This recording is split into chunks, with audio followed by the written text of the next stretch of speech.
नमस्कार, मी पंजाब डक हवामान अभ्यासक मुक्काम पोस्ट उगडी धामणगाव तालुका शेलू जिल्हा परभणी। आजपासून सर्व शेतकऱ्यांसाठी एक माहिती म्हणून म्हणून सांगत आहे। तर काय झालं, अचानक पाऊस पडला, कधी गारपीट आली, उन्हाळ्यात पाऊस आला, पावसाळ्यात पाऊस आला, हिवाळ्यात पाऊस आला।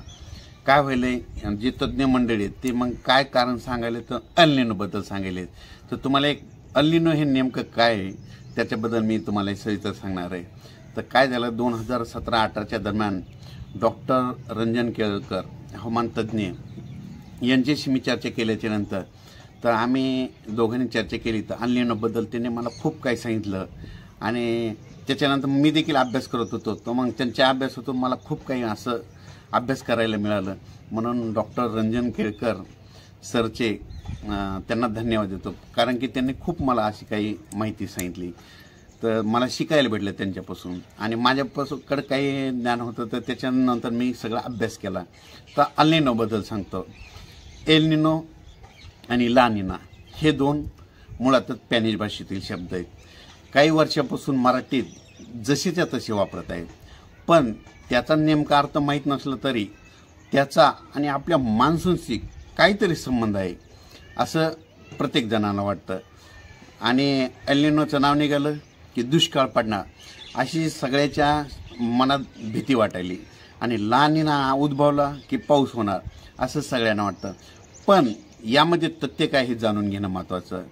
तर तुम्हाला एक माहीत असं म्हणून सांगतो, एल निनोचं शब्दशः मराठीत नाव होतं बाळ येशू।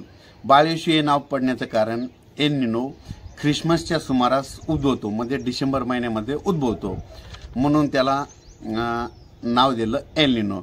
एल निनो आणि ला निना हे दोन परस्पर तुम्हाला एक सांगू इच्छितो, हे दोन नावं नाहीत आणि घटना नाहीत, आलटून पालटून सुरू राहणाऱ्या दीर्घ अवधीच्या समुद्रातील प्रक्रिया आहे। तर तुम्हाला एक सोप्या भाषेत सांगायचं झालं तर दक्षिण अमेरिकेमध्ये पेरू देश आहे, पेरू देशाच्या किनाऱ्याच्या पश्चिमेला जो प्रशांत महासागर आहे, त्या प्रशांत महासागराचं काय होतं, तापमान सरासरीपेक्षा वाढतं आणि ही तापमान वाढ काय होती, समुद्रावर पसरते। जेव्हा समुद्राचं तापमान अर्ध्या अंशाने वाढतं त्यावेळेस सौम्य एल निनो निर्माण झालं जाहीर केलं जातं आणि सगळीकडे दुष्काळ पडणार असं म्हणतात। आणि त्या समुद्रामध्ये ज्यावेळेस दक्षिण अमेरिकेमध्ये पेरू देशामध्ये ला निनाबद्दल सांगतो की ला निना कसं असतं की त्या समुद्राचं तापमान हळूहळू कमी होतं, मग त्यावेळेस ला निना उद्भवलं म्हटलं जातं आणि तिथं पाऊस पडणार असं जाहीर केलं जातं।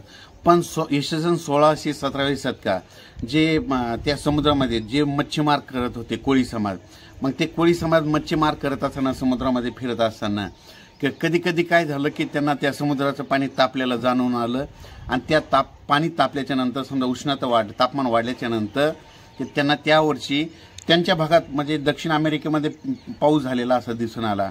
आणि काही भाग 1617व्या शतकामध्ये कधी कधी काय झालं, ते समुद्राचं पाणी थंड थंड होत गेलं आणि त्या मच्छीमाराच्या लक्षात आलं आणि त्यांनी त्या तज्ज्ञाला सांगितलं आणि त्या काळी त्यांना त्या भागामध्ये पाऊस जास्त झाला असं त्यांना गोष्टी आला। मग त्यावेळेस ते त्याच्यावर हे तापमानाचे हे केलं।